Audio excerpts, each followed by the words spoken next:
Շատ լավ։ Ոնց եք։ Լավ, դուք ինչպես եք։ Լավ, մերսի շատ։ Գիտեմ, որ դժվար է այս ժամին, շատերը աշխատանքից հետո նաև միանում են, բայց ասեմ, որ միշտ էլ այդ պատճառները լինելու են ինչ-որ բան չանելու, մանավանդ եթե սենց երկարաժամկետ, մեր դեպքում կարճաժամկետ է ինքը, բայց եթե դիտարկենք, որ հետագայում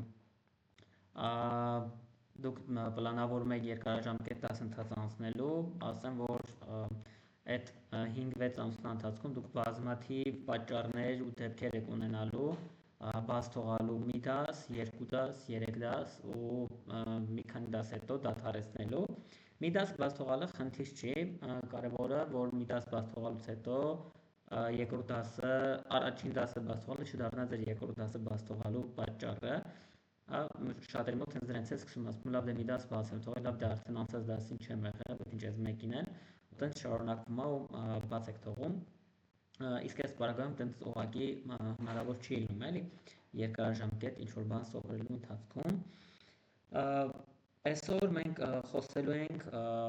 մարքեթինգային ձագարի մասին ու հաճախորդի ճանապարհի մասին, այսպես ասած customer journey-ի մասին։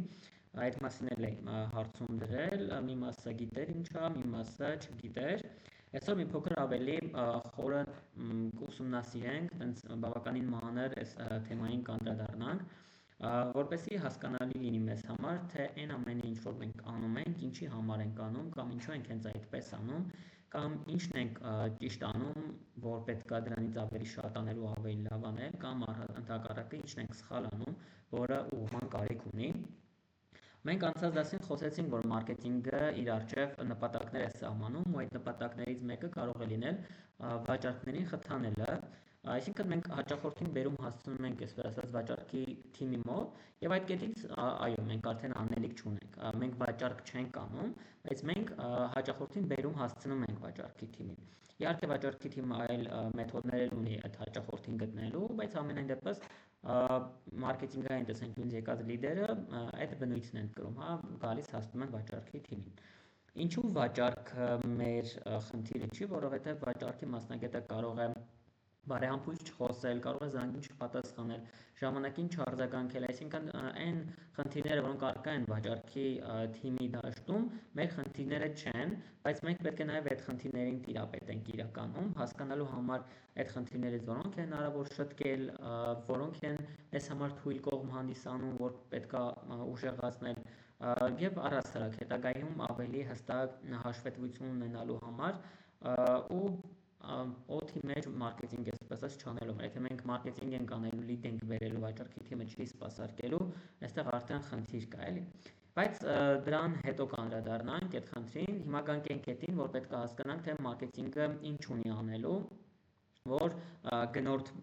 բերի, հա, վաճառքի թիմի համար։ Ամենասկզբում բնականաբար ոչ մեկ մեր գնորդը չի հանդիսանում, որովհետև քանի դեռ գնում չի կատարել, ինքը մեր գնորդը չի եւ առհասարակ մենք կարիք ունենք նույնիսկ ֆիլտրելու, թե ովքեր են մեր հաճախորդները։ Եվ ձեր էկրանին հիմա տեսնում եք հենց այդ մարքեթինգային զարգացվածը ու հիմա անդրադառնանք իր ամեն մակարդակին։ Ամենաառաջին մակարդակում դա բրենդի ճանաչելիությունն է։ Սա այն կետն է, երբ որ մարդիկ առաջին անգամ ծանոթանում են մեր բրենդին, մեր պրոդուկտին, որևէ կերպ մեր բրենդը հասանելի է դառնում իրենց, սա մեր բրենդի եւ այդ մարդկանց, այսպես ասած, հպման առաջին կետն է։ Եվ այստեղ բնականաբար մենք հասնում ենք նաև այն մարդկանց, ովքեր իրականում մեր թիրախային լսարանը չեն էլ հանդիսանում, դա այն կապուղիների հնարավոր շեղումներն է, որոնք որ բնական են, այսինքն դուք թիրախավորում իրականացնելուց որոշակի թիրախավորում եք իրականացնում, օրինակ եթե խոսում ենք թվային մարքեթինգի մասին, հա, հետաքրքրություններ եք դնում եւ այլն, բայց այնտեղ որոշակի շեղումներ են լինում կապված լոկացիայի փոփոխության հետ, կապված այդ մարդու էջում սխալ ինֆորմացիայի տեղադրման եւ մի շարք այլ փոփոխականների արդյունքում դա լրիվ նորմալ է, կամ ենթադրենք քաղաքում որոշում եք, որ LED էկրան պետք է դնեք, հա, եւ ձեր պրոդուկտը 25-ից 35 տարեկան մարդկանց համար է, դուք չեք կարող բացառել, որ 36 կամ 40 տարեկան մարդը այդ փողոցով չի անցնի եւ LED էկրանին ձեր գովազդը չի տեսնի։ Այսինքն այս առաջին մակարդակը խոսում այն մասին, թե մարդիկ իմանում են մեր պրոդուկտի և բրենդի մասին առհասարակ։ Դրանից հետո գալիս է հաջորդ փուլը, դա interest-ն է, այսինքն հետաքրքրություն է, երբ որ մարդը որոշակի հետաքրքրություն է ցուցաբերում մեր պրոդուկտի կամ մեր ծառայության հետ կապված։ Եկեք մենակ product բառը ասեմ, դրա տակ ամեն ինչ կարող եք հասկանալ, այսինքն այն ինչ որ մենք ներկայացնում ենք, էլի։ Ու այստեղ հայտնված մարդիկ բնականաբար քանակով ավելի քիչ են, քան առաջին մակարդակի մարդիկ, որովհետև այստեղ որոշակի արդեն ֆիլտրվում է, եթե առաջին մակարդակում բրենդի ճանաչելիության մակարդակում ասես կարող էր հասնել մեր պրոդուկտը, այստեղ արդեն են մարդիկ են, ովքեր ինչ որ գործողություն են արել այս մակարդակում, առաջին մակարդակում եւ հայտնվել են երկրորդ մակարդակում։ Օրինակ կոմենտ են գրել, գին են հարցրել կամ լայքել են մեր գովազդը, մեր հրապարակումը եւ հայտնվել են մեզ համար, մեր երևակայական ձագարի երկրորդ մակարդակում։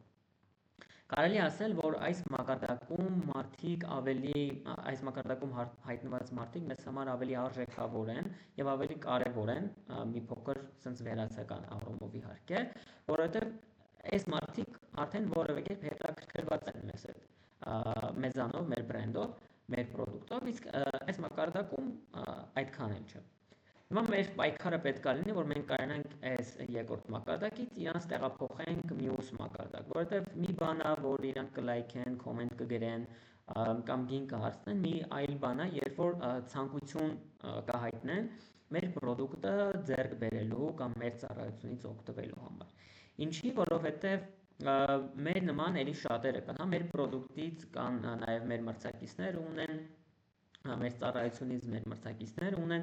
ու որպեսի մարդը գնում կատարի հենց մեր մոտից, այսինքն իր մոտ ցանկություն առաջանա, ինքը նույն հետաքրքրությունը, այսինքն նույն երկրորդ մակարդակում ինքը կարող մեր մրցակցի մոտ էլ հայտնված լինի ու այնտեղի պրոդուկտը իր առավելություններով եւ թերություններով դա պայմանավորված կլինի գին, որակ, ծավալ, առաքման ժամկետ, առաքման գումար եւ այլն։ Այդ ամեն ինչը համեմատելուց հետո է, որ իր մոտ սկսում է ձևավորվել ցանկություն ձեռք բերել, թե ձեռք չբերել։ Այսինքն մենք այն մարդկանց, ովքեր որ հետաքրքրված են, պետքա իրենց մոտ նաև կարողանանք ցանկություն ձևավորել։ Ցանկություն ձևավորելուց հետո դա էլի բավարար չի, որովհետև մեր նպատակը իր մոտ ցանկություն ձևավորելը չի, մեր նպատակը իր այս վերջնական գործողությունն է, ձագարի ամենաներկևի հատվածը, երբ որ մարդը ինչ որ գործողություն է կատարում։ Մի դեպքում դա կարող լինի գնում կատարելը, այսինքն ինչ որ բան առնում, մի դեպքում դա կարող լինի Google Form-ը լրացնելը, մի դեպքում դա կարող լինի կայքում subscribe կոճակ սեղմելը, կախված նրանից, թե մենք conversion-ը կոչվում, ինչ ենք սահմանել նախապես մեր մարքեթինգային արշավը սկսելուց։ Եվ դրա համար մեր ամենակարևոր ձագարի, այսպես ասած, մակարդակը դա այս վերջին մակարդակն է, որտեղ որ մարդը ինչ որ գործողություն է կատարում, գործողություն, որը մենք նախապես մեզ համար սահմանել ենք որպես նպատակ։ Եվ ինչու հենց ձագար, եթե նկատեցիք, ինքը ամբողջությամբ վերևի հատվածը լայն է, գնալով սկսում է նեղանալ։ Եվ դրանով էլ հենց պայմանավորված է իր անունը, որ ստացել է։ Եվ այստեղ լրիվ տրամաբանական է այս ձագարի տեսքը, ինքը առհասարակ նախ բնական է, այսինքն եթե այս մակարդակում մարդկանց ում ասես մենք ցույց ենք տալիս, բնական է, որ այստեղ ավելի շատ մարդիկ կան։ Հետո դրանցից ֆիլտրվում են այն մարդիկ, ովքեր հետաքրքրված են մեզանով, մեր պրոդուկտով, մեր ծառայությամբ։ Դրանից հետո ինչա քչանում, որովհետև նրանց մի մասը օրինակ կգրի մեզ պատասխան չի ստանա, կհամեմատի մեր մրցակիցների հետ։ Okay, այդ բանը հետաքրքրված է, հետո մոռանում է իր համար դա այդ բանը այդքան էլ կարևոր չէ եւ այլն։ Այն մարդիկ, ովքեր որ ցանկություն են հայտնել որևէ կերպ ձեռք բերել մեր պրոդուկտը, իրանց քանակը էլի է նվազում, ավելի է նվազում։ Դրանից հետո այն մարդիկ, ովքեր որ արդեն վերջնական գնում են իրականացնում, արդեն ավելի քչանում է, որտեղ այստեղ գալիս է էլի բնական երևույթներ կարանեն, էլի համեմատություն այլ պրոդուկտների հետ կամ ծառայությունների հետ, այս պահին գումար չունեն, աշխատավարձի են սպասում եւ այլն եւ այլն։ Այդ պատճառով այստեղ արդեն գնալով նվազում է ու մարդկանց քանակը քչանում է, մեր լսարանի թիվը այսպես ասած փոքրանում է։ Բայց այն process-ները, որ բնական տեղի են ունենում, այսինքն մարդը չի հետաքրքրվում կամ ընդհակառակը հետաքրքրվում է տեղափոխվում հաջորդ մակարդակ եւ այլն, դրան զուգահեռ շատ կարեւոր է, որ մեր գործողությունները, որոնք միտված են հնարավորինս շատ մարդկանց ներգրավել այս վերջնական մակարդակում, արդյունավետ լինեն։ Եթե մենք օրինակ իրականացնում ենք Եթե ֆորմա լրացնելն է, մեր գլխավոր նպատակը, որ մարդը կայքում պետք է ֆորմա լրացնի, մենք պետք է հետևողական լինենք, որ մեր կայքը շատ լավ աշխատի, այսինքն շատ արագ աշխատի, արագագործ լինի։ Մենք պետք է հաշվի առնենք, թե մեր յուզերները ովքեր են, մեր կայքից ովքեր են օգտվում, եւ հիմնականում այսօր արդեն բոլորը մոբայլից են օգտվում, մոտավորապես մինչև 70, որոշ դեպքերում 80 եւ ավելի տոկոսի հասնում է յուզերների քանակը, որ մոբայլից են օգտվում, այսինքն մեր կայքը առաջին հերթին պետք է լինի նաեւ mobile friendly, այսինքն հարմարեցված լինի սմարթֆոնների համար, որովհետեւ վեբով կարանք շատ սիրուն կայք ունենանք, արագագործ եւ այլն, բայց ինքը պետք է նաեւ մոբայլը համապատասխանի, որպեսզի մարդկանց համար հարմար լինի։ Այսինքն մենք պետք է արհեստական այն բնական խոչընդոտները, որ կան, կամ բնական այդ անցումները, որ կան, մենք դրան զուգահեռ պետք է ուշադիր լինենք, որ տեխնիկական խոչընդոտներ չստեղծենք։ Անցած դասին էի խոսում, երբ որ նշում էի, որ երբ որ մի հատ քայլ ավելացնում ես հաճախորդի համար,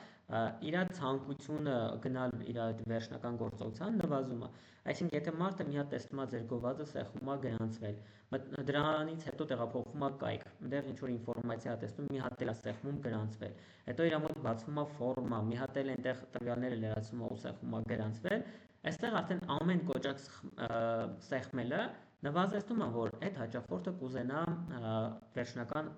այդ action-ին հասնի եւ հետեւաբար մենք պետք է հետեւողական լինենք այդ ամեն ինչի առումով, որպեսզի մարդկանց հնարավորինս քիչ տանենք այդ քայլերին։ Եթե օրինակ մարդը հետաքրքրված է մեր product-ով, գրում է, որ հետաքրքրված է, մեզ համար իրականում շատ կարեւոր կարա լինի իր անունը, ազգանունը, հեռախոսահամարը, էլեկտրոնային հասցեն եւ այլն։ Բայց այդ ամեն ինչը կարելի է օրինակ փուլային իրականացնել, եթե մարդը այդ բանը ուզում է, կարելի է սկսել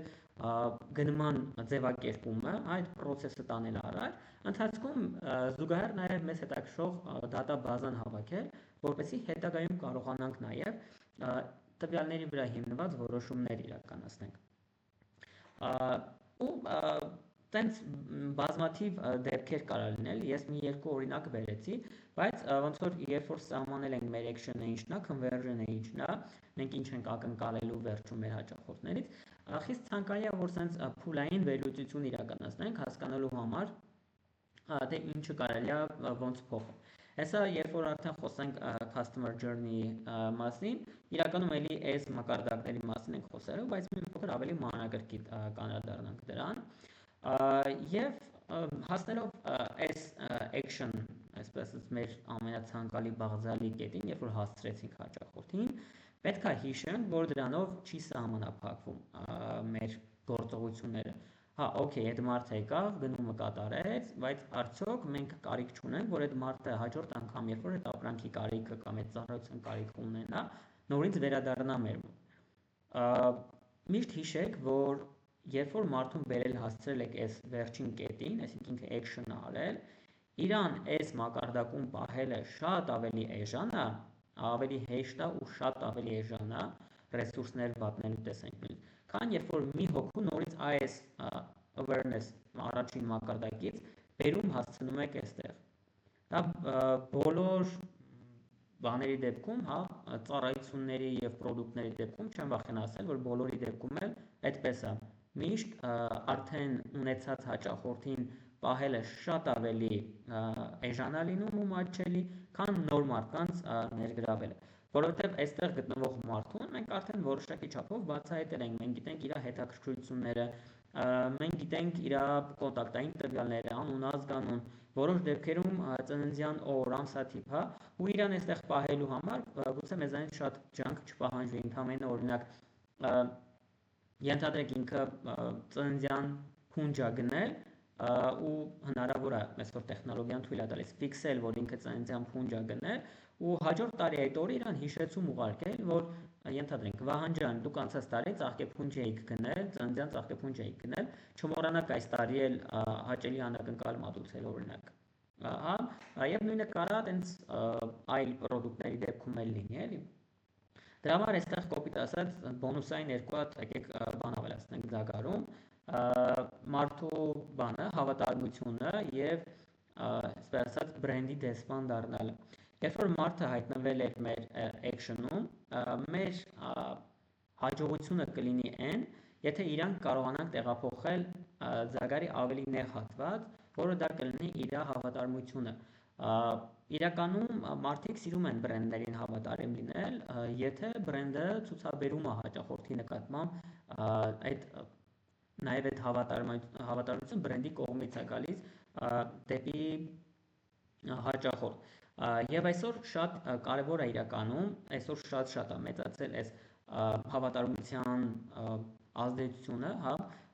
եթե մի քանի տարի առաջ շատ ավելի տենց ազդեցիկ էին ինֆլուենսերները, այսօր օրինակ շատ ավելի շատ ազդեցիկ են միկրոինֆլուենսերները, ու իրանց դերը գնալով բարձրանում է, որովհետև իրանք շատ ավելի բնական են,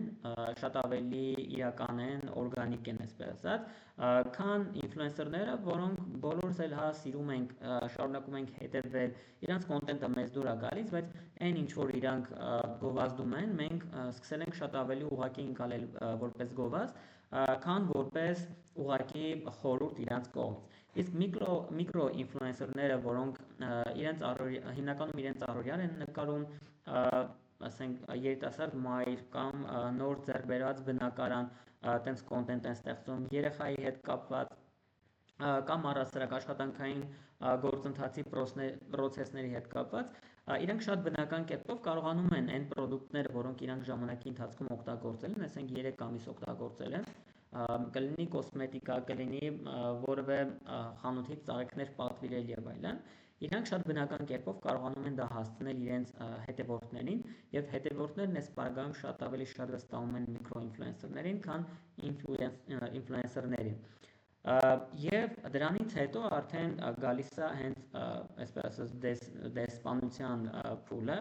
երբ որ այդ մարդը այսպես ասած դառնում է մեր ամբասադորը, եւ խոսքը էլի կարա գնա այդ հենց միկրոինֆլուենսերների մասին եւ այն մարդկանց մասին, ովքեր մեր պրոդուկտի ծառայության վերաբերյալ որևէ հրապարակում կանեն, որևէ գնահատական կդնեն, դա կլինի Google-ում, դա կլինի Facebook-ում, review-ի տեսքով, դա կլինի Wildberries-ում, ռեյտինգների դաշտում եւ այլն, ընդհանրապես կապ չունի։ Այստեղ արդեն մարդիկ ավտոմատ կերպով դառնում են մեր ամբասադորը։ Բայց խոսեցինք դրական առումով, եկեք խոսենք նաև բացասական առումով, այսինքն որքան որ սա դրական ազդեցություն ունի, նույնքան էլ մենք պետքա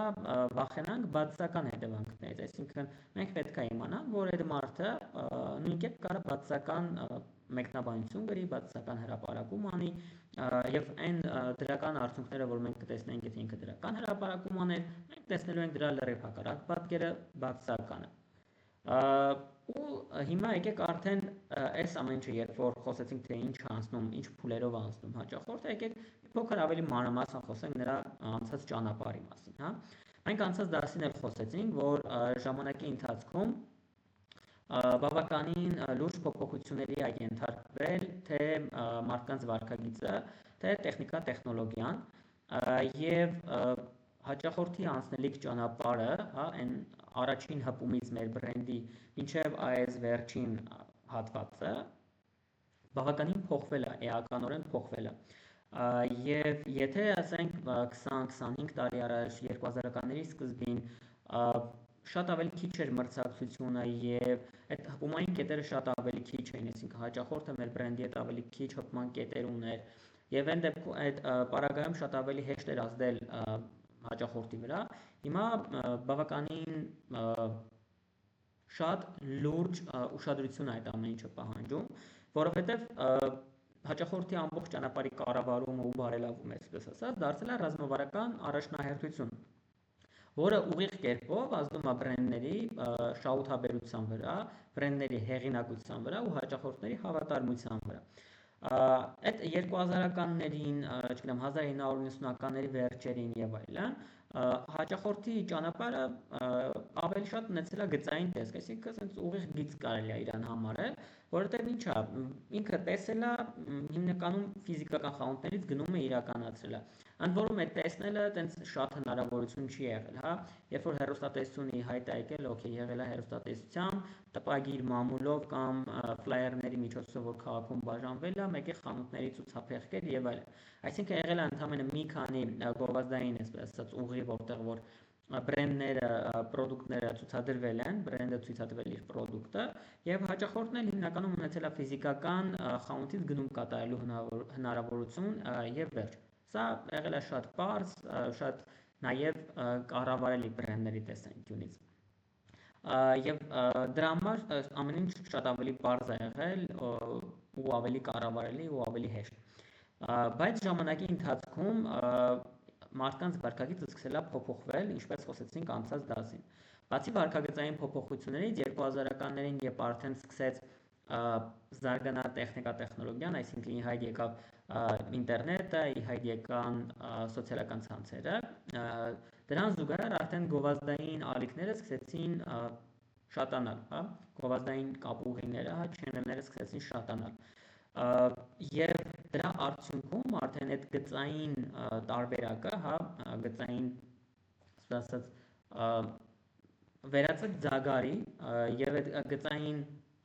ֆանելը, այսպես ասած, բազմաճյուղավորվեց, դա եղավ թվային նոր ազդեցությունների տակ, հա, հաճախորդները, այն մարդիկ, ովքեր ուզում էին ինչ-որ մի բան գնել, արդեն այլընտրանքի հնարավորություն սկսեցին ունենալ։ Դա տեսնել Facebook-ում, դա տեսնել Google որոնողական համակարգի միջոցով կամ ցանկացած այնց այլ սոցհարթակի միջոցով, որը այդ պահին արդեն ի հայտ էր եկել։ Եվ իհարկե դա եղավ բնական զարգացման փուլերով եւ միանգամից չեղավ այդ փոփոխությունները, բայց այդ փոփոխությունները եղան։ Եվ ոնց որ նշեցի անցած դասին, դա եղավ զուգահեռ, այսինքն տեխնիկա տեխնոլոգիան զարգանում էր, մարդկանց վարքագիծը փոխվում էր, մարդկանց վարքագիծը փոխվում էր, տեխնիկա տեխնոլոգիան զարգանում էր։ Այսինքն մեկը մյուսին հարմարվում էր եւ մեկը մյուսի ընձեռնած հնարավորություններից սկսում էր օգտվել։ Եվ արդյունքում, քանի որ սկսեցին ի հայտ գալ սոցիալական ցանցերը տարբեր հարթակներով, բրենդները ինչ պիտի անեին, իրանք էլ պետքա տեղափոխվային այնտեղ, որտեղ իրանց հաճախորդներն էին։ Եվ արդյունքում ինչ եղավ այն, որ հաճախորդի ճանապարհը դարձավ ավելի, այսպես ասած, բազմաալիքային եւ բարդ, հա, շնորհիվ սմարթֆոնների, սոցցանցերի ու նոր տեխնոլոգիաների։ Բջջային տեխնոլոգիաների տարածումը 2007 թվականին մանավանդ, հա, երբ որ սմարթֆոնները ի հայտ եկան, խաղի կանոնները լրիվ տրամագծորեն փոխվեցին։ Եթե 2000-ականների սկզբում ինտերնետը թույլ էր, մարդիկ այդքան էլ չէին հավատում, չէին տիրապետում տեխնոլոգիային, 2007-2010 թվականին արդեն այդ բումը, տեխնիկայի զարգացման եւ այսպես ասած նոր սերնդի հեռախոսների հայտ գալը բում էր նաեւ մարքեթինգի եւ հաճախորդի վարքագիծը ուսումնասիրելու ու հաճախորդի անցնելիք ճանապարհը գծելու տեսանկյունից։ Շփման կետերի քանակը մեծացավ, հա, բրենդները հասկացան, որ պետք է իրանք էլ լինեն այնտեղ, որտեղ որ իրանց հաճախորդներն են։ Եվ հենց այս տասնամյակում էր, որ նաև ի հայտ եկան չաթբոտերը եւ ինքնասպասարկման վեբ ձևերը հաճախորդներին սպասարկելու համար։ Այսինքն էլի ինչ եղավ,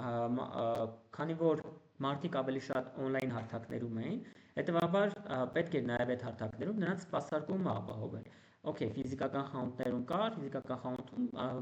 վաճառողը շփվում է այդ մարդկանց հետ։ Հիմա մարդիկ եկել են թվային հարթակ, Facebook-ում են կամ ցանկացած այլ սոցիալական ցանցում, որտեղ հնարավոր է հաճախորդի հետ շփվել, այդտեղ էլ ուրեմն պետք է սպասարկում ապահովել։ Բայց այստեղ շատ կարևոր էր, որ ժամանակի ընթացքում էլի այդ chat-բոտերի եւ ինքնասպասարկման այդ համակարգերի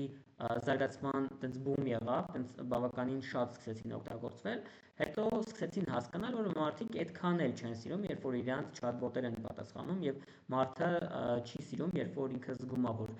խոսում է բոտի հետ։ Եվ արդյունքում այս մի կետում էլ, երբ որ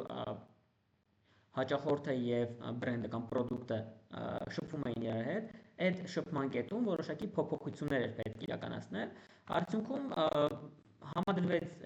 եւ տարբերակ, այսինքն ավտոմատացումը եւ մարդկային գործոնը սկսեցին հավասարակշռվել, որպեսզի հնարավորինս եւ արագություն ապահովեն, բայց չկորցնենք նաեւ անհատական մոտեցումը, որովհետեւ մարդիկ շատ են սիրում ստանալ անհատական մոտեցում եւ արագությունն են շատ սիրում եւ անհատական մոտեցումը, հա։ Երբ որ դու ուզում ես այդ երկուսը իրար հետ համատեղես, պետք է օգտվես ավտոմատացումներից եւ ապահովես մարդկային գործում։ Ավտոմատացումները ինչ առավելություն է տալիս բրենդերին, ինքը հնարավորություն է տալիս այն առաջին շփում, առաջին կոնտակտը, որ մարդը գրում է իրան վայրկենական պատասխանում են, այդ ժամանակն է ինքը նախ շահում, որպեսզի մարդը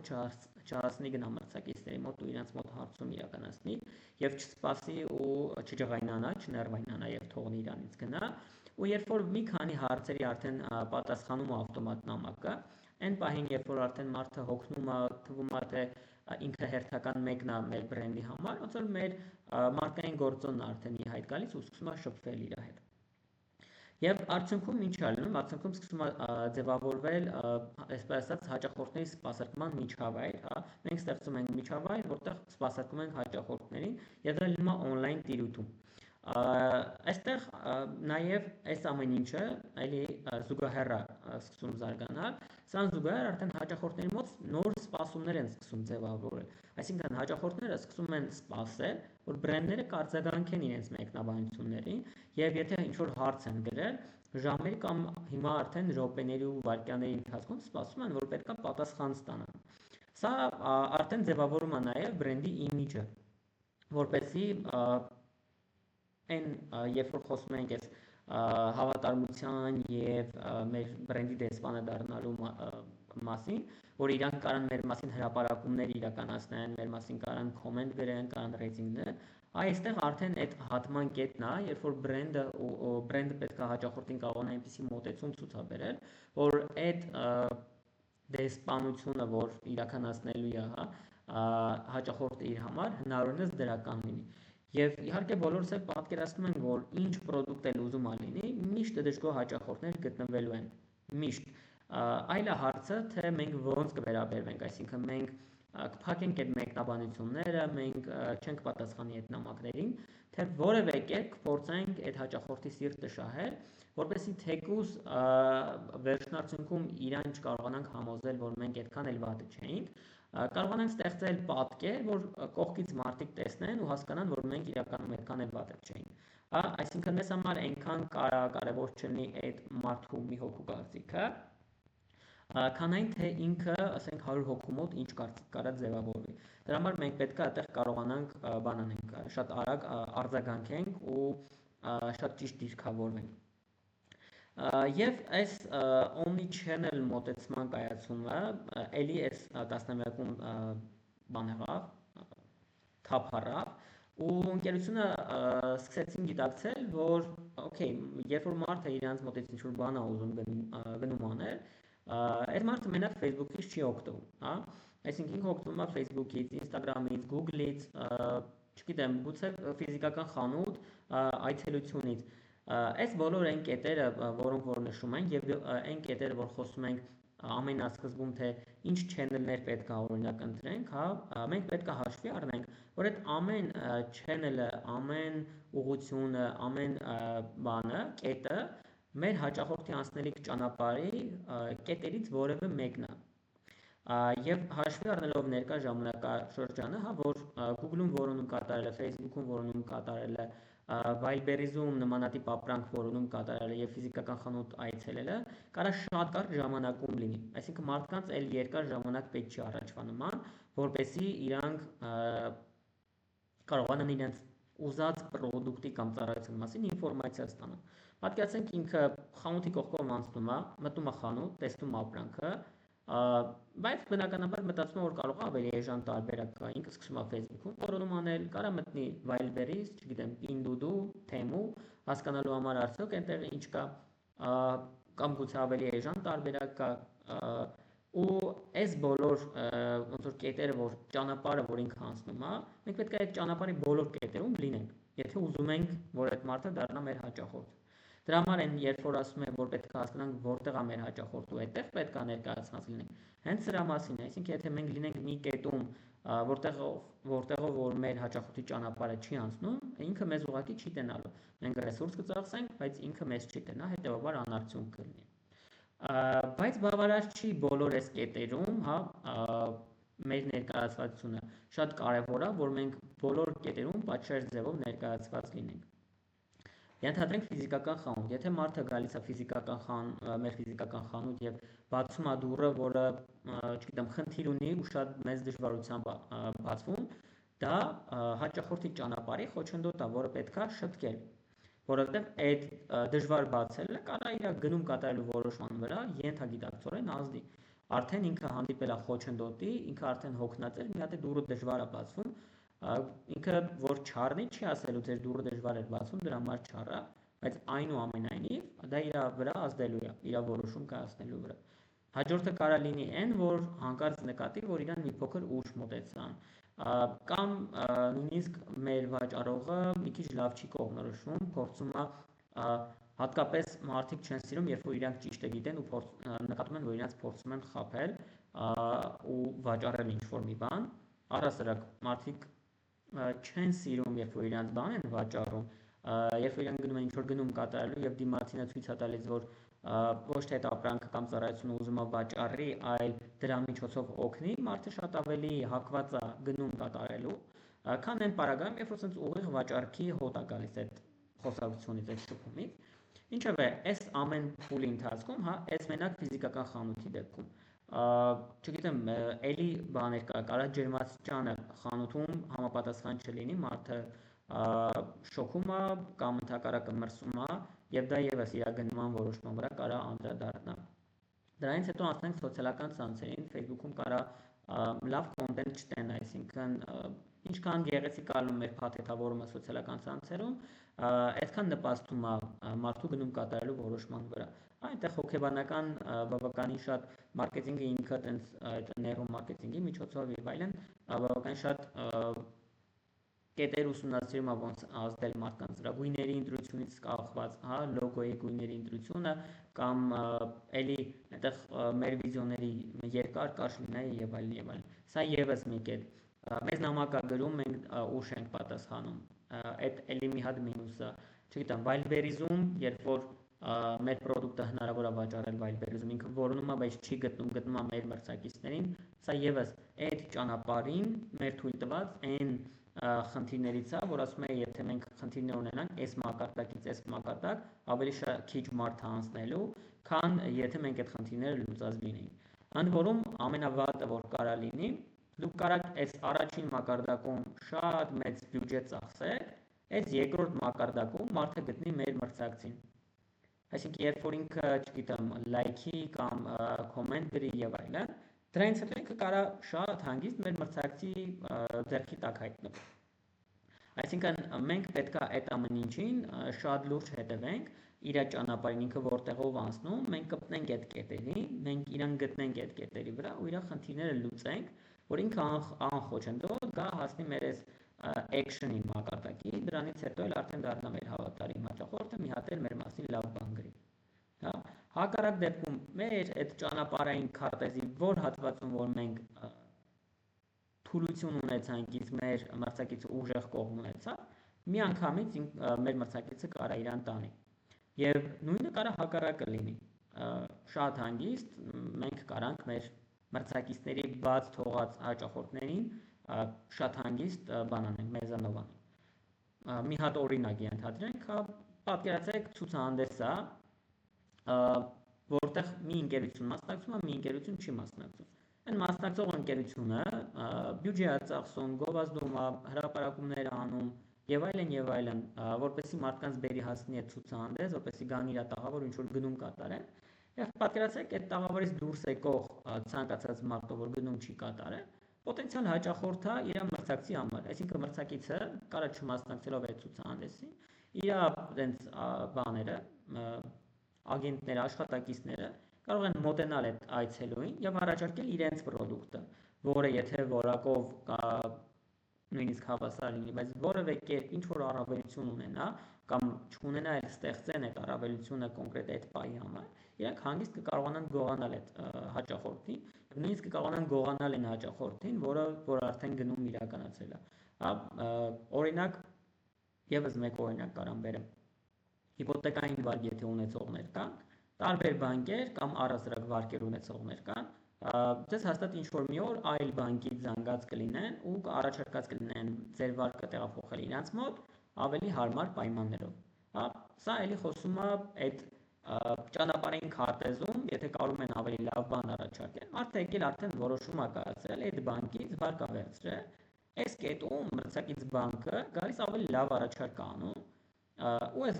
այս հատվածից տանում այդ մարդուն։ Ու դա շատ ավելի թանկ է նստում այդ կամպանիայի վրա, որը որ ի սկզբանե տրամադրել էր այդ վարկը, քան ասենք այն մարդը, որ այն մարդու վրա, որ եկավ տարավ այդ մարդուն։ Այս մարդը արդեն որոշում էր կայացրել, որ վարկ պիտի վերցնի, ունի պատճառ, թե ինչի համար պետք է վերցնի, այսինքն այդ մարդուն արդեն համոզել է այն մի բանկը, առաջին բանկը համոզել է, որ ինքը պետք է վարկ վերցնի,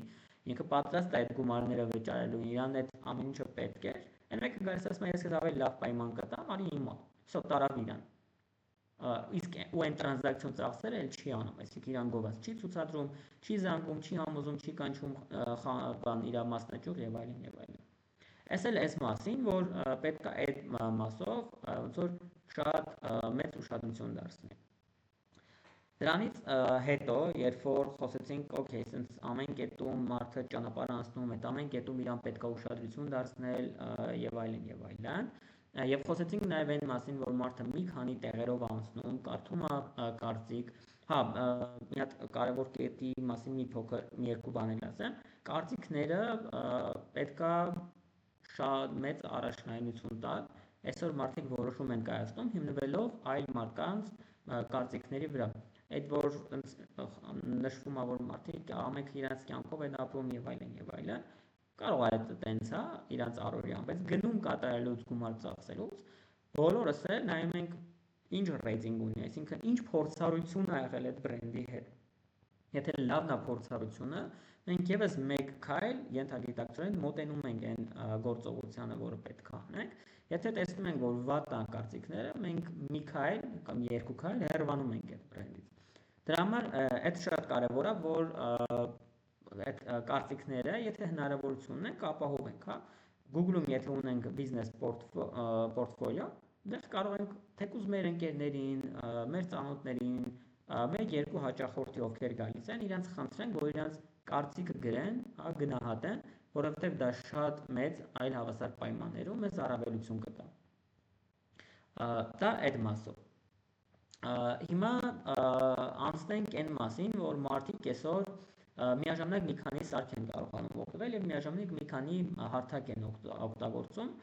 գնումներ իրականացնելու համար։ Ու այստեղ արդեն այն մեր ասած գծայինը արդեն մոռանում ենք այդ գծայինին, արդեն ինչ որ խաչաձև ու բազմապլատֆորմ իրականություն է ձևավորվում, որ մարդը մի քանի անգամ տարբեր բաներով գալիս կպնում է նույն կետին, այսինքն կարա վեբով էլ միանա, հետո տանից դուրս գա հեռախոսով միանա, հետո թաբլետով, հա, պլանշետով եւ այլն եւ այլն։ Դրա համար շատ հաճախ բաներ են անում, չէ, user-ի համար account սարքելու հնարավորություն կա, այսինքն գրանցվում ես, գնում ես իրականացնում, ցանկացած սարքից կարաս մուտք գործես, քո նախկին պատմությունը տեսնես, կարիք չկա ամեն անգամ քարտ գցելու, արդեն դու քարտդ ունես գցած, կարիք չկա քո հասցե նշելու, հիմնական հասցեդ արդեն նշված է, այսինքն այս ամեն ինչը էլի ուղղված է նրան, որպեսզի ինչ անեն, որպեսզի մարդկանց քայլերը կրճատեն եւ հեշտացնեն գնում կատարելու process-ը, որովհետեւ եթե մարդը ամեն անգամ բան անում, գնում կատարելուց պետք է քարտ գցի, այդ էլի խնդիր է, մարդը այդքան թվեր պետք է հավաքի։ Դրա համար ինչ են արել, կամերայի նշան են ավելացրել, կամերան պահում են քարտի վրա, գոնե քարտի թվերը վրայից ինքը արտագրում է, այդքանը չեն հավաքում։ Դա եւս մեկ հնարավորություն է։ Մեկ հնարավորություն է, երբ որ բանը Face ID-ով վճարում են իրականացնում, հեռախոսով, սուպերմարկետ մտնում ես, բոլոր վճարային համակարգերը դրված է։ Իդրամ դրված է դրամապանակներից, Telcel, Easy Wallet դրված է, բանկային քարտերից, որով ուզում ես վճարի, հեռախոսով կարողանում ես վճարել։ Այդ ամեն ինչը այդ ճանապարհի վերջնակետում, երբ որ գնորդը կա, այդ վերջնակետում իր գործողությունները հեշտացնելն է։ որ ինքը իրան հանգիստ զգա եւ լարվածություն չզգա։ Մանավանդ երբ որ գումար է ծախսում, ինքը պետք է շատ հանգիստ կարողանա այդ գումարը ծախսել, շատ թեթև այդ գումարը ծախսի, որտեղ ինչքան որ բարթանում է գումար ծախսելը, այդքան հաջորդ անգամ գնում կատարելու հավանականությունը կարա նվազի։ Ինչը է նշում, որ ֆիզիկական փող ծախսելը ավելի բարդ է, քան երբ որ բանկային քարտով ես վճարում իրականացնում, որտեղ ֆիզիկականով դու տեսնում ես, որ պակասեց քեզանից ինչ-որ մի բան, թվայինով չես նկատում։ Հետո ես տեսնում, բայց էլ չի ազդում նույն ձև, ոնց որ ֆիզիկականը, երբ որ դու դրամապանակից հանուն վճարում ես։ Դրա համար այդ process-ը եւս էլի հեշտացրել են, որպեսզի մարդիկ այդ խնդիրը չունենան։ Երբ այս ամենից զատ, ոնց նշեցի մի փոքր առաջ, մարդիկ սիրում են անհատականացված մոտեցումները։ Այսինքն մարդ սիրում է, որ իրան ուղիղ կերպով ճանաչում են։ Այսինքն, երբ որ ես գրում եմ որևէ խանութի on-line եւ ինքը գրում է բարև ձեզ Վահան, այդ իմ մոտ էմոցիա է ստեղծում։ Ճիշտ է, ես իրանք ինձ չեն ճանաչում, ընդհանրապես իմ մասին ոչ մի բան չգիտեն, բայց ես այդքան չեմ խորանում։ Երբ որ իրանք պատասխանում են բարև ձեզ Վահան ջան, ես այդտեղ արդեն էմոցիոնալ հաճույք եմ ստանում եւ դրական եմ տրամադրվում արդեն իրանց նկատմամբ։ Բայց ժամանակի ընթացքում այս անհատականացումը իհարկե ինքը հիմնասյուներից մեկն է, բայց բավարար չի, որովհետեւ ես որպես հաճախորդ ակնկալում եմ նաեւ, որ այդ բրենդը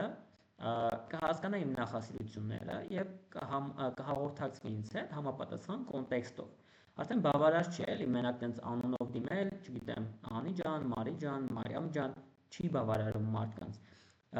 Եվ դրա համար այդ անհատականացումը պետք է արդեն հիմնված լինի նաեւ այլ հաճախորդի այլ նախասիրությունների վրա։ Ոնց որ նշեցի մի քիչ առաջ, եթե մարդը մեզանից ծաղիկ է գնել եւ ֆիլտրներից ընտրելա, ասենք ֆիլտրներում այնտեղ խանութներ կան on-line, ընտրում ես ծննդյան ծաղկեփնջեր, հարսանյաց ծաղկեփնջեր եւ այլն եւ այլն, երբ որ ինքը ընտրում է հարսանյաց ու գնում է կատարում,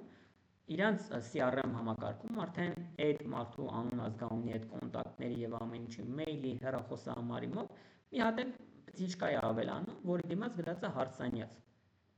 ու կամ ծննդյան կապ չունի։ Այստեղ արդեն դու պետք է հասկանաս ձեզ որ բանն է պետք։ Հարսանյացը օրինակ ինչի համար, հարսանյացը հաջորդ տարի չենք ուղարկելու, ասենք անցած տարի հարսանյաց ծաղկեփունջ էինք գնել, բայց ծննդյանը կարող ենք մեյլ ու SMS ուղարկել հաջորդ տարի ու գրել, որ դուք անցած տարի ծննդյան բան եք գնում եք իրականացրել։ Եվ հետեւաբար մոտենում այդ օրը դուք եւս հիմա կարող եք գնումը իրականացնել։ Սա արդեն այդ անհատականացված մոտեցման եւս մեկ բան է։ Այսինքն ես բացում եմ, տեսնում եմ գրել են անցած տարի բան էի կարել, ծաղկեփունջ, որ ասում եմ, մեծ մարդիկ գիտեն, որ ես անցած տարի արել է, ու ասենց ինձ լավ եմ զգում, որ իրենք հիշում են։ Բնականաբար իրանք չեն հիշում, այդ համակարգը ավտոմատ իրականացնում է, բայց իմ ենթագիտակցությունը գնում է նրան, որ ասենք for you am-ը հիշում է այն մասին, որ ես անցած տարի այսօր դաժե ես մոռացել էի, օրինակ։ Եվ նույնը ցանկացած բանի հետ կապված կարող լինի, ասենք կոսմետիկայի հետ կապված կարող, չգիտեմ, ամառային սեզոնի, մեկնարկին ուղարկել, որ արևապաշտպան գնելու ժամանակն է կամ գլխարկ գնելու ժամանակն է, գնեք գլխարկ, որովհետև, չգիտեմ, արևի տակ կանգնելը բանը չի խրախուսում, Սուրենյանը խորհուրդ չի տալիս։ Այսինքն այս ամեն ինչը, երբ որ մի քիչ հոգատարություն ես դնում իր մեջ եւ այդ անհատականացումը դնում ես իր մեջ, մարդու մոտ էմոցիաներ է ստեղծվում, ինքը հոգեկան առումով կապվածություն է զգում։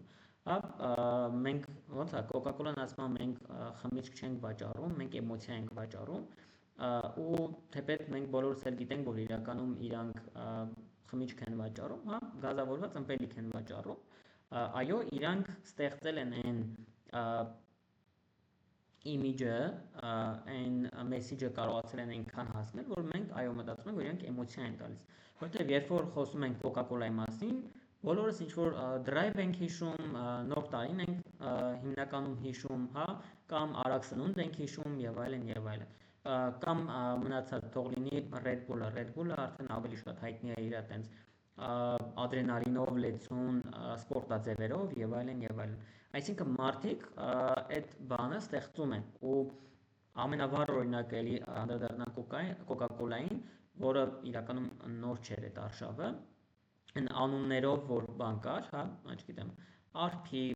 Դավիթ, Արմեն, Նարինե եւ այլն եւ այլն։ 2010-11 թվականին առաջին անգամ Ավստրալիայում են այդ տարբերակը արել։ Իրանք խիստ անհատականացրեցին, այսինքն մարդիկ փորձում էին շշերի վրա գտնել իրենց անունը եւ այդ անունը գտնելուց հետո մի հատ էլ բան էին անում, դառնում էին դեսպանը, այսինքն story էին անում, որ իրանք գտել են իրենց անունով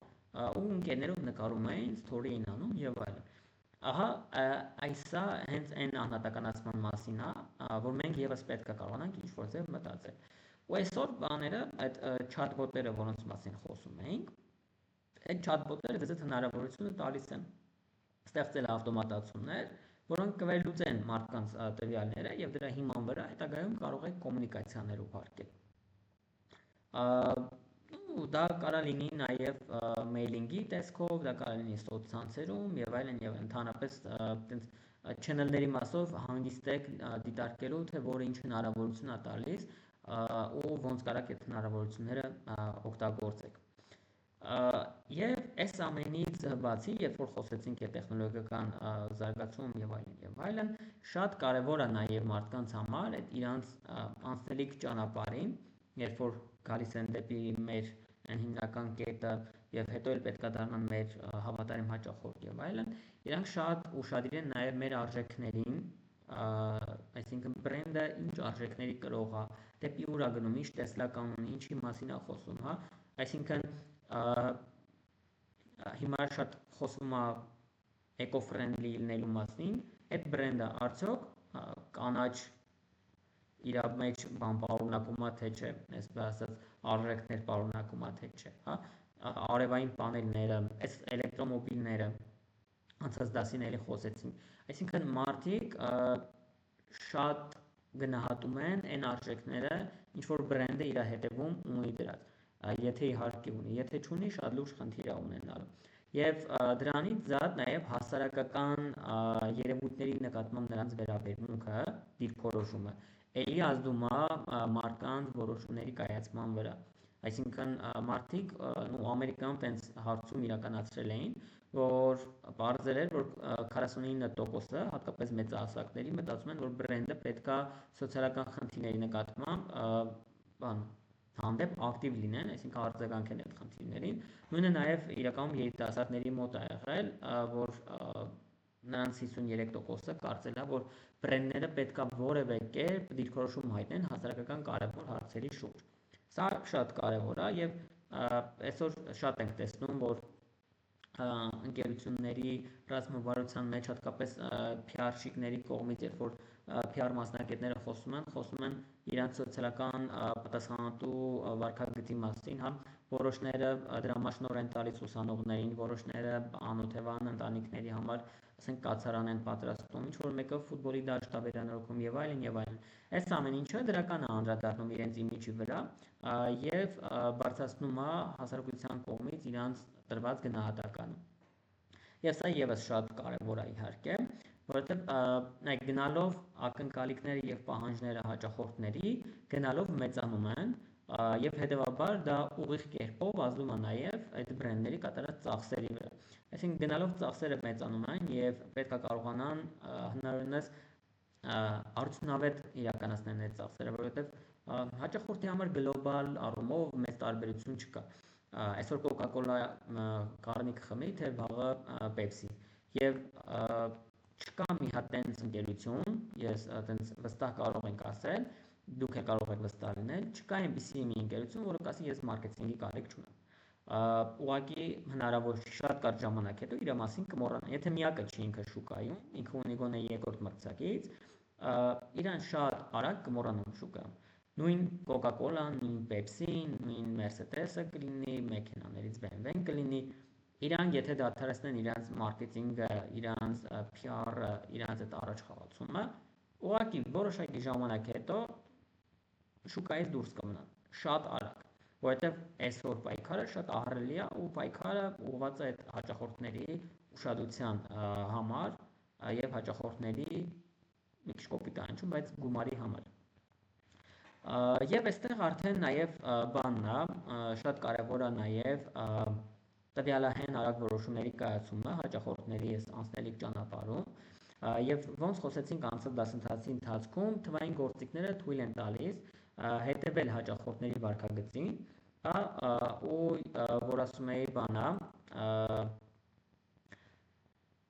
մենք կարողանում ենք չափելիություն մտցնել, սա հենց դրա մասին է խոսում։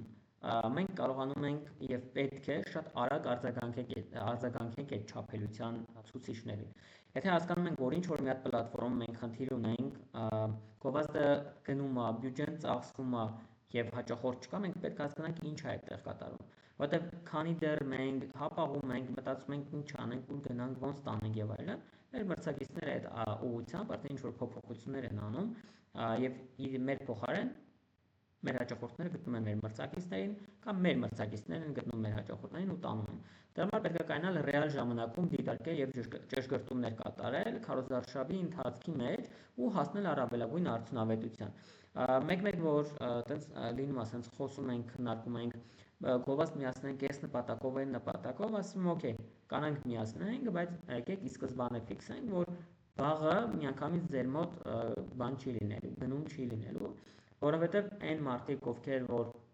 մեր թիրախն են հանդիսանում, մենք պետք է հասնենք իրանց, գտնենք իրանց, իրանք կարող է Facebook-ում են, բայց իրանց էլ պետք է հասնել, իրանք էլ պետք է սկսեն ծանոթանալ մեր բրենդի հետ, մի քանի անգամ պետք է իրանց հիշեցնել մեր մասին, դիպչել են, հպման կետերը գտնել, որպեսզի այդ մարդը ցանկություն ունենա մեզանից որևէ գնում իրականացնելու։ Այսինքն միացնել եւ ակնկալել, որ հաջորդ օր ինչ-որ բան լինելու է, այդքան էլ իրատեսական չի։ Չի բացառվում, բայց իրատեսական չի։ Դրա համար պետք է մենք ռեալ գնահատենք այն ինչ որ կա եւ շուկայում եւ մեր ունեցած ռեսուրսների տեսանկյունից։ Որպեսզի sense ավելի པարզ լինի, հա, եւ կապենք այն նախորդ խոսակցությանը, որ ընկերությունները ոնց են կարողանում իրանց բանը կորցնել, եթե ճիշտ եմ հիշում, ինքը ռուսական էր, Toys R Us էր կոչվում, 90-ականների ու 2000-ականների սկզբին այդպես բավականին մեծ բան ա եղել, խաղալիքների խանութ ա եղել, այսպես ասած։ 2000-ականներին, երբ որ տեխնոլոգիան սկսեց զարգանալ, ինտերնետի հայտ գալը եւ այլն, սկսեցին ձևավորվել էլեկտրոնային առևտրի հարթակները բնականաբար, այսինքն օրինակ վեբսայթերը ամենապրիմիտիվը, բանը Toys R Us-ը դանդաղեց, հապաղեց այդ process-ում, ու ինքը ընդհանրապես բավարարվել է մենակ Amazon-ի հետ համագործակցությամբ, այսինքն իր բաները մենակ Amazon-ի միջոցով էր հնարավոր on-line տարբերակով ձեռք բերել խաղալիքները, եւ դրանից բացի իր ֆիզիկական խանութը հարմարեցված չէր, ադապտացված չէր նոր ցանկություններին, նոր ակնկալիքներին, այլ առաջվա նման այսօր որ մտնում եք փեթակ, պահեստի նման դասավորված են։ Այտենց իրավիճակ ա եղել, մինչդեռ օրինակ, չգիտեմ, Lego-ն եւ մնացած այլ բրենդային խաղալիք վաճառող ընկերությունները սկսում են խանութները վերածել, այսպես ասած, միջավայրի, շրջապատի, որտեղ երեխաները հաճելի ժամանակ էին կարողանում անցկացնել, բացի այդ փորձառություն էին կարողանում ձեռք բերել, կարողանում էին դիպչել խաղալիքներին եւ այլն։ Արդյունքում եղավ այն, որ նա բավականին լուրջ վնասներ կրեց ու շատ լուրջ շահութաբերության խնդիր ունեցավ։ Հետագայում կարծեմ էլի կարողացան վերականգնել որոշակի դիրքավորվել, բայց այդ շրջանում իրանք շատ լուրջ խնդիր ունեցան։ Մյուսը օրինակ կանանք Starbucks-ին ոնց որ ավելի շատ հակառակն է, երբ որ 2008 թվականին ֆինանսական ճգնաժամ ա եղել ու մոտ 30%-ով բան էր եղել, Starbucks-ի վաճառքները ընկել էին, ու այդ շրջանում Starbucks-ը ամենուր խանութներ ուներ, երբ որ իրանց նախկին ղեկավարին հետ են վերադարձնում, ինքը սկսում է կարող անհավատալի թվալ, բայց սկսում է խանութների մի մասը փակել, դիտարկելով, չեմ հիշում որ ընկերության հետ, բայց բան է ձեռք բերում, պայմանագիր են կնքում եւ ստանում է բանը, քարտեզ է ստանում, թե որտեղ է հոսքը ավելի մեծ մարդկանց եւ այլն, եւ այն խանութները, որոնք այդ ճանապարհից մարդկանց դուրս էին, ինքը ուղղակի այդ խանութները փակում է, որտեղ աննպատակ էին, եւ այդ ամբողջ ռեսուրսները կենտրոնացնում այն խանութների վրա, որոնք գտնվում էին մարդկանց ճանապարհի վրա։ Նախ ռեբրենդինգ է անում, այսպես ասած, խանութները ամբողջությամբ վերափոխում է, ինտերիեր դիզայնը փոխում է, եւ այն հատվածները, որտեղ շատ ակտիվ էին եւ անդադ հաճախորդ փոխելու, այսպես ասած, խնդիր առաջում է, օրինակ տեղադրում են անհարմար աթոռներ, որպեսզի մարդիկ երկար չնստեն, իսկ այնտեղ որտեղ մի փոքր ավելի այսպես ասած անկյունային ավելի քիչ էր այցելություն, այդտեղ ավելի հարմար աթոռներ, որպեսզի մարդիկ ավելի երկար կարողանան ժամանակ անցկացնել, միջավայրը լրիվ ամբողջությամբ փոխում են, որպեսզի մարդկանց դրդեն հավելյալ գնումներ իրականացնելու եւ այլն։ Դրանից զատ իրանք ներդնում են իրանց հավելվածը, որպեսզի մարդիկ այդ հավելվածի միջոցով գնումներ կատարեն ու իրանց կատարած գնումների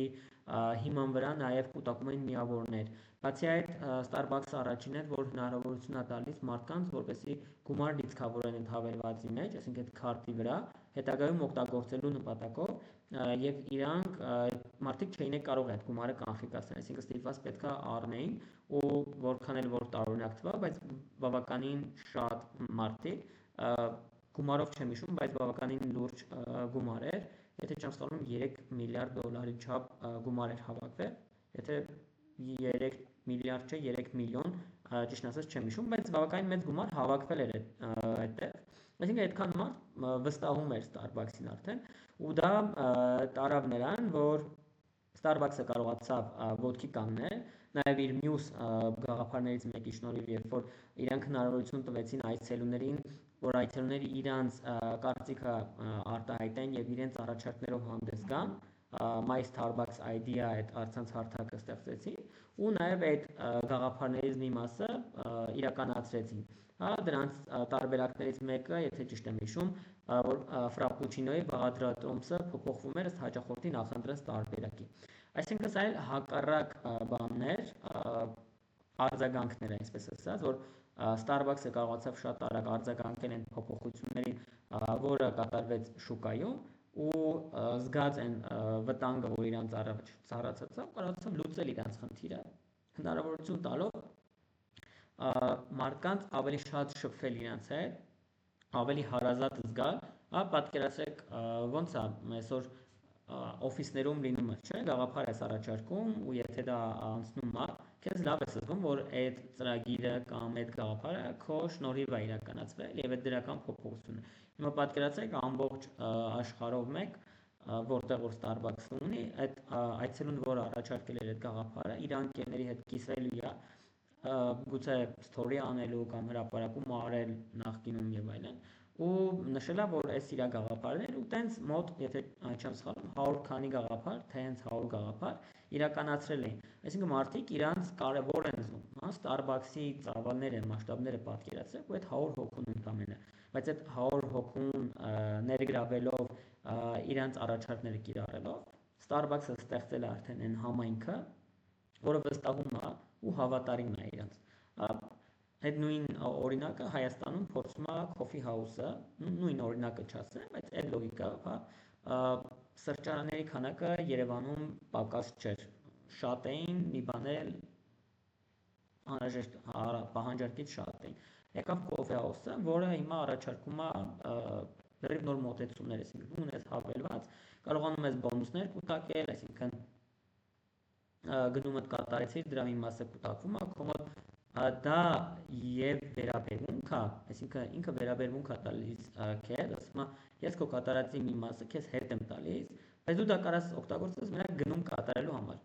Այսինքն հիշում եք, որ ասում ես action եկած մարդ կանց ավելի էժան է պահելը, քան այս վերևից մարդ իջացնելը։ Այսինքն ինքը ստեղ քեզ կարա տա ընդամենը 100 դրամ ամեն քո գնումից ու դու գնում կկատարես այնքան, նույնը նաև այն խանութներում, որ կնիքներ են դնում կամ բոնուսային քարտեր կա, լրիվ նույն լոգիկան է։ Այսինքն քեզ 100 դրամ կտա քո գնումից,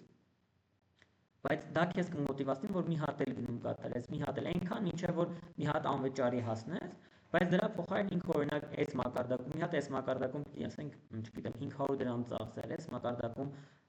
եւս 500, ու սենց մի քանի 500-ներ ծախսելով պիտի բերեր ստեղ ինչ որ մարդկանց քանակ կուտակեր, ինքը դա էլի անելու է, գնալու է ինքը մասշտաբայնացման վալյուբոմու,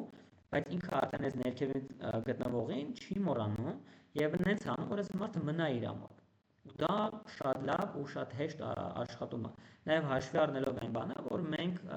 մեր մոտ սովորություններ են ձևավորվում ու մենք խիստ հավատարիմ ենք մեր սովորություններին։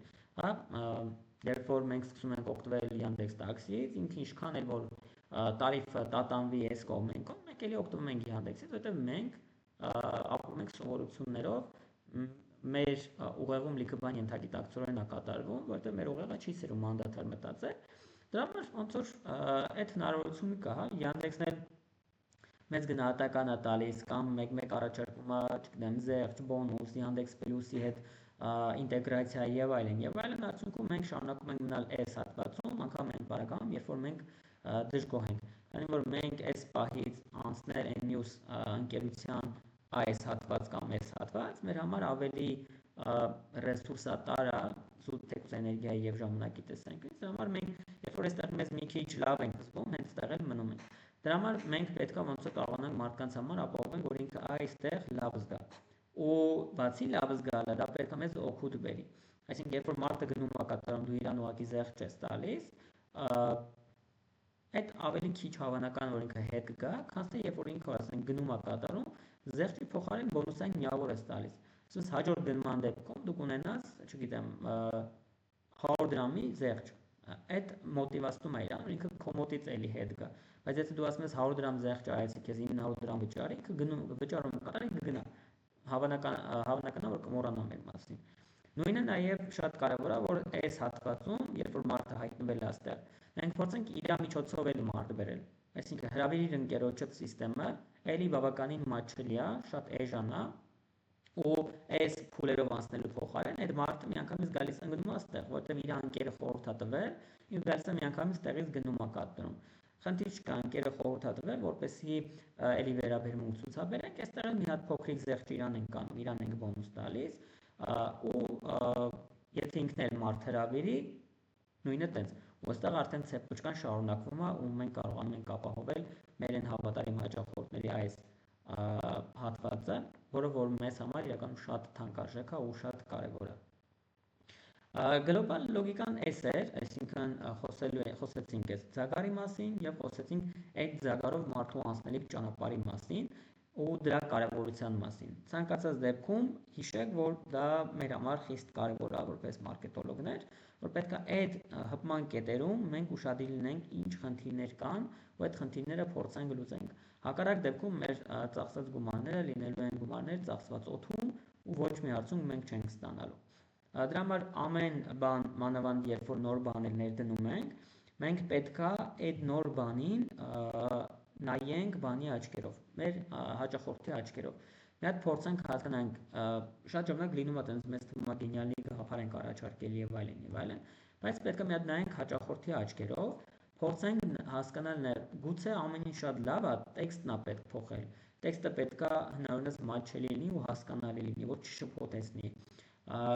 Գուցե այդ գործողությունների քայլերը պետքա կրճատել, ավելի հեշտ դարձնել։ Այսօր Facebook-ում գրանցվելու համար, երբ որ բանը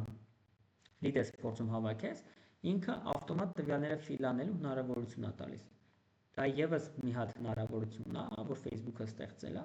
մարդու ժամանակը կրճատի, կսխում է autofill, իր Facebook-ի դանիները լցվում է այդ ֆորմայի մեջ։ Всё։ Այսինքն սա էլ Google ֆորմը ընտրել, թե այս տարբերակը ընտրել, գուցե հենց պետք է այս տարբերակը ընտրել, որ մարդը իր տվյալները մեզ փոխանցելու համար սխմի autofill ու всё։ Ոչ թե դնի գրի Վահան Չոբանյան 095 ու իր հեռախոսահամարը, մեյլը, չգիտեմ, Չոբանյան, չգիտեմ, @gmail.com եւ այլն եւ այլն։ Այսինքն այդ ամեն ինչը երբ որ ներդնում եք, մտածեք որ տարբերակն է, որ ավելի հեշտ կլինի, թե ձեզ համար հետո վերլուծելու, թե ամենակարևորը հաճախորդի համար, որ իր ցավոտ կետերը դու կարողանաք լուծել ու ինքը զգա, որ ինքը ձեր հետ առնչվելիս խնդիրների չի բախում, այլ ընդհակառակը լուծվում են իր խնդիրները։ Ընդհանուր առմամբ այս բանի հետ կապված այսքանն էր, մենք հաջորդ դասով արդեն սկսելու ենք անցնել, մի րոպե իմ մոտ նայեմ, եթե ճիշտ եմ հիշում, անցում ենք կատարելու արդեն website, domain, մի քիչ խոսենք վերլուծությունների ու KPI-ներ սահմանելու մասին ու կանդրադառնանք արդեն կայքին, դոմեյններին, այսինքն հողումներին, դրանց տեսակներին, գնում կատարել, կարգավերումներ, գնահատական դոմեյնի եւ այլն։ Ընդհանուր առմամբ կանդրադառնանք այդ թեմաներին, վեբսայթերի ընտրություն, CMS-ներից օգտվել, կոդինգով հավաքել եւ այլն, եթե կուզեք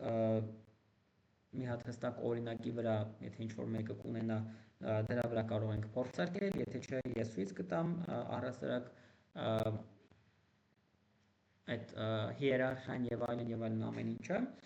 արդեն այդպես մի փոքր ավելի գործիքների հետ սկսենք ծանոթանալ, սրանով կարելի ասել այդ խիստ տեսական մասը ավարտած է, նա արդեն մնացած հատվածը, որը որ հաջորդ դասից կսկսենք։ Հարցեր ունենք։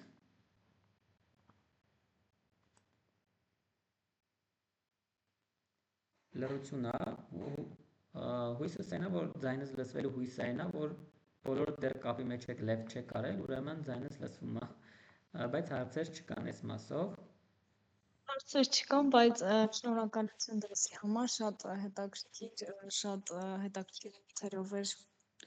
շատ նոր բաներ սովորեցինք։ Մերսի շատ ֆիդբեքի համար։ Հաջորդ դասից կփորձենք ավելի այդպես գործնական գործիքների ծանոթանալ եւ հաջորդ դասից հատկապես աշխատեք բան այդպես հստակ թուղթուգրի չել ունենալ ձեր մոտ գործիքների անուն, հետագայում ես իհարկե ձեզ տալու եմ, բայց այն ինչը որ դասի ընթացքում գրում եք, ձեր մոտ հարցեր առաջացնում, այդ ավելի լավ է տպավորվում, քան երբ որ հետո փորձում եք հետ գալ ու հիշել, թե ինչի մասին խոսեցինք եւ այլն, դասի սկզբում էլ ասեցի, նայեք ես վիդեոները տեղադրելու եմ, բայց հավանականությունը, որ դուք հետ եք գնալու այդ ժամկես վիդեոն նայելու եք, շատ ավելի քիչ է, քան թե եթե դուք ինչ-որ կերպ փորձեք ինչ-որ բան հետաձգել կամ փոխել կամ մի կերպ ասենց տեղավորվել սուղ ժամանակի մեջ ու հիմա միանալ, ես դա իմ փորձից եմ ասում ու շատ աշակերտների փորձից, ովքեր իմ նման օրինակ ինչ-որ բան կիսատ են թողում, դա կլինի մարքեթինգի հետ կապված, կլինի տրինաժոր գնալու հետ կապված, կլինի անգլերեն սովորելու հետ կապված, ցանկացած բանի հետ կապված։ Եթե նպատակ եք դրել, փորձեք մինչև վեր գնալ ու ընթացքում այդ ֆիքսումները անել։ Եթե դասից հետո են հարցեր առաջանում, գրեք այդ հարցերին, դասերից հետո էլ կանդրադառնանք, թեկուզ անհատական ձևաչափով, խնդիր չկա։ Եթե հարցեր չկան, ուրեմն այսօրվա համար այսքանը սահմանափակենք ու մինչ հաջորդ հանդիպում։ Շնորհակալ ենք։ Շնորհակալություն։ Առայժմ այդ դեպքում բարի գիշեր, մինչ նոր հանդիպում։